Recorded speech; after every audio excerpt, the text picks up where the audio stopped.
Hello दोस्तों, क्या आपने कभी ये सोचा है क्यों कोई विद्यार्थी कम पढ़ाई करके भी आपसे ज़्यादा मार्क्स एग्ज़ाम में ला लेता है, जबकि दूसरी तरफ उसी क्लास का उसी टीचर से पढ़ने वाला विद्यार्थी कम मार्क्स क्यों लाता है? आखिर ऐसी क्या चीज़ है जो एक एवरेज स्टूडेंट और टॉपर स्टूडेंट को एक दूसरे से अलग करती है? आखिर ऐसा क्या राज है जो टॉपर स्टूडेंट को पता है और एवरेज स्टूडेंट को मालूम नहीं है?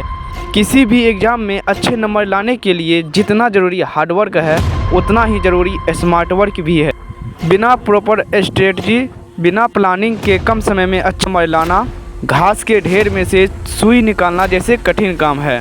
तो मैं आपके इसी काम को आसान बनाने के लिए ये वीडियो लेकर के आया हूँ, जो कि आप ध्यानपूर्वक इस वीडियो को देखें।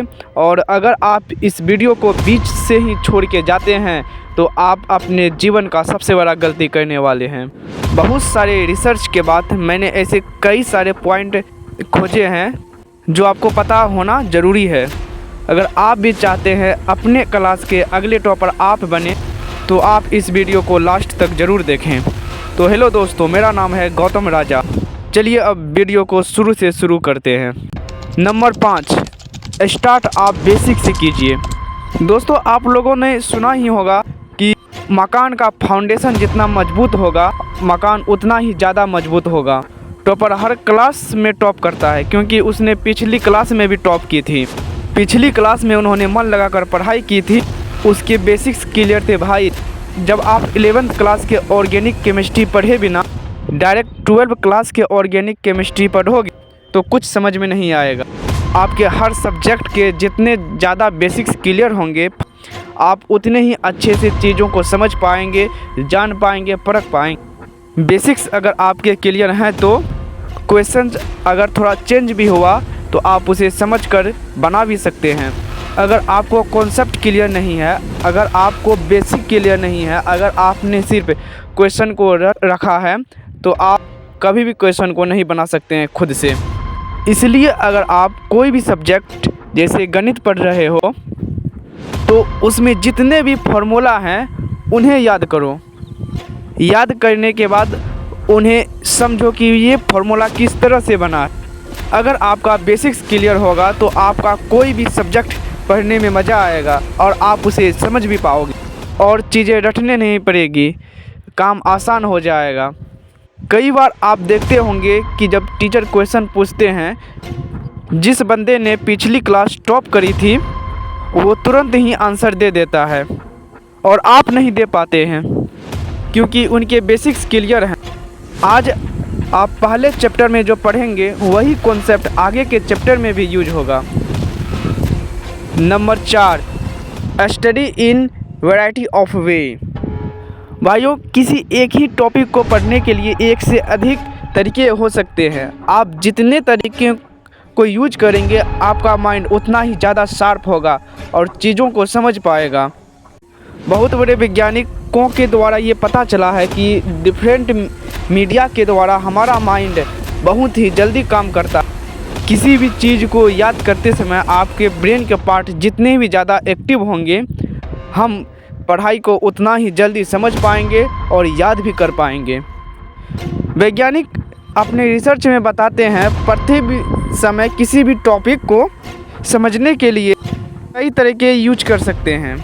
जैसे कि आप उस टॉपिक के नोट्स पढ़ सकते हैं, उस टॉपिक के यूट्यूब पर वीडियोज़ देख सकते हैं, उस टॉपिक के इन्फॉर्मेशन का वीडियो बनाकर आप उसे बार बार सुन सकते हैं अपने वॉइस में। जब आप एक ही टॉपिक को अलग अलग तरीके से याद करते हैं तो हमारा माइंड में वो लॉन्ग टर्म के लिए सेव हो जाता है। नंबर 3, पिछले ईयर के क्वेश्चन को समझो।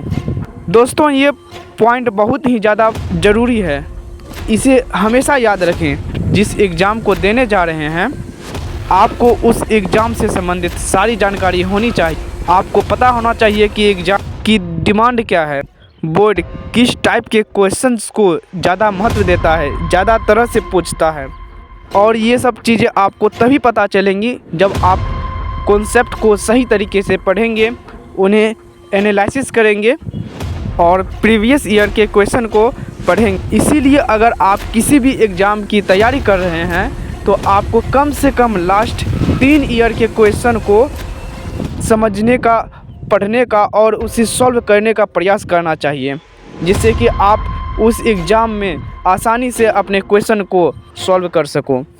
Number 2, summarise what you read. जैसा कि मैंने बताया 80% क्वेश्चंस 50% सिलेबस में से आ जाता है। इस 50% टॉपिक में से आप जितने भी पढ़ते हैं उन सभी को अच्छे से याद कर लें और समझने का प्रयास करें। आप उस टॉपिक को पढ़ने के लिए, समझने के लिए उसे शॉर्ट नोट बना लें, जिससे कि आप उसे जल्दी से याद कर पाएंगे और लंबे समय तक भी याद कर पाएंगे, जो कि एग्ज़ाम में वो रामबाण साबित होगा और आप इसे रिवीजन आसानी से कर पाएंगे। बहुत सारे बच्चे इसीलिए एग्ज़ाम में पीछे रह जाते हैं क्योंकि वो शॉर्ट नोट नहीं बना पाते हैं और समय पर रिवीजन नहीं करते हैं। आप किसी भी टॉपर का वीडियो उठाकर देख लो, वो एक ही बात बोलते हैं, रिवीजन रिवीजन और रिवीजन। आप जितना ही रिवीजन कीजिएगा आपका कॉन्सेप्ट उतना ही ज़्यादा क्लियर होगा और आप एग्ज़ाम में उतना ही अच्छे मार्क्स ला पाएंगे। आपको कम से कम किसी भी टॉपिक को कम से कम 10 बार रिवीजन करना है। पहला 1 दिन पे, दूसरा 3 दिन पे, उसके बाद 7 दिन पे, 21 दिन पे, ऐसे करते करते आपको जितना हो सके उस टॉपिक को रिवाइज करना है, जिससे कि कॉन्सेप्ट क्लियर हो सके और उसे आप जल्दी याद कर पाएँ। Number 1, read multiple subject each day rather than focusing on just one subject. मतलब आप हर एक दिन अलग अलग सब्जेक्ट को पढ़ें, ना कि एक ही सब्जेक्ट को पढ़ने में आप अपना सारा समय बिता दें। दोस्तों, कई वैज्ञानिक के रिसर्च के बाद ये पता चला है कि आप अगर रोज़ अलग अलग सब्जेक्ट पढ़ते हैं तो उसका परिणाम बहुत ही अच्छा निकलता है, सिर्फ एक ही सब्जेक्ट पढ़ने के कंपैरिजन में। क्योंकि अगर आप रोज़ अलग अलग सब्जेक्ट पढ़ते हैं तो हमारा माइंड अलग अलग चीज़ों को जानता है, समझता है, न्यूरॉन्स की संख्या बढ़ती है। लेकिन अगर आप एक ही सब्जेक्ट को पढ़ने में लगे रहते हैं तो हमारा माइंड सिर्फ एक ही चीज़ में लगा रहता है और वो पढ़ने से बोर हो जाता है और जल्दी समझ भी नहीं पाता है। इसलिए आप अलग अलग सब्जेक्ट को पढ़ें, अलग अलग टॉपिक को पढ़ें, जिससे कि हमारा माइंड शार्प हो और न्यूरॉन्स की संख्या बढ़े हमारे माइंड में। इसलिए अगर आप बोर्ड एग्ज़ाम की तैयारी कर रहे हैं तो आप अलग अलग सब्जेक्ट को पढ़ें, सिर्फ एक ही सब्जेक्ट को ना पढ़ें। अगर आप अलग अलग सब्जेक्ट पढ़ेंगे तो आपको चीज़ें याद रखने में आसानी होगी। थोड़ी थोड़ी इन्फॉर्मेशन को अलग अलग आप डिवाइड करके पढ़ते हैं तो हमारा माइंड बहुत ही अच्छे तरीके से काम करता है। तो अगर आप लोगों को भी ये वीडियो अच्छा लगा तो वीडियो को लाइक करें और चैनल को सब्सक्राइब करें। ऐसा वीडियो हम अपने चैनल पर लाते रहेंगे, जिससे कि आप अपना पढ़ाई को और ही ज़्यादा बेटर कर पाएंगे। जय हिंद, जय भारत।